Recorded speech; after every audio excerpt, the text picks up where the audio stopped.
ചരിത്രദീപ്തമായ സ്മരണകൾ ഉണർത്തുന്ന അരിത്താലത്തിനും അരിപ്പറമേളത്തിനും മണിമലർക്കാവ് ക്ഷേത്രാങ്കണം ഒരിക്കൽ കൂടി വേദിയായി. ചിരാതുകളിൽ ദീപകാഴ്ചയും മേളത്തിന്റെ മാസ്മരികതയും നിറച്ച അരിപ്പറമേളവും താലവും വേലക്കാഴ്ചകൾക്ക് മികവേകി. നവോത്ഥാനത്തിന്റെ കാലഘട്ടത്തിൽ ഏറെ മാറ്റങ്ങൾക്ക് വിധേയമായതാണ് അരിത്താലം. 18 ദേശങ്ങളിലെ ശാന്തഗംഭീര നാട്ടുത്സവമായ വേലൂർ മണിമലർക്കാവ് കുതിരവേലയിലെ അരിത്താലവും അരിപ്പറമേളവും ശ്രദ്ധേയമായ ഒന്നാണ്. പതിറ്റാണ്ടുകളുടെ പഴക്കമുണ്ടെങ്കിലും മാറുമറയ്ക്കൽ സമരത്തിൽ സ്ത്രീകളുടെ അവകാശ പോരാട്ടത്തിന്റെ വീറുറ്റ അധ്യായമായാണ് കണക്കാക്കപ്പെടുന്നത്.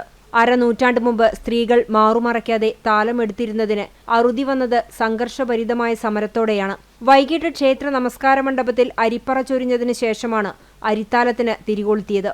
കുംഭഭരണി വേലയിൽ മംഗല്യ സൗഭാഗ്യത്തിനും നെടുമംഗല്യത്തിനും കുടുംബ സൗഭാഗ്യത്തിനും വേണ്ടി വ്രതാനുഷ്ഠാനങ്ങളോടെ നിരവധി സ്ത്രീകൾ അരിത്താലത്തിൽ പങ്കെടുത്തു. പ്രസിദ്ധമായ അരിപ്പറമേളം പുലർച്ചെയാണ് സമാപിച്ചത്. അരിപ്പറമേളത്തിന് പെരുവനം സതീശന്മാരാർ നേതൃത്വം നൽകി. ചരിത്രപ്രസിദ്ധമായ കുതിരവേലയ്ക്ക് നൂറ്റാണ്ടുകളുടെ പഴക്കം പറയുമ്പോൾ അരിത്താലത്തിനും അരിപ്പറമേളത്തിനും പ്രാധാന്യമേറെയാണ്.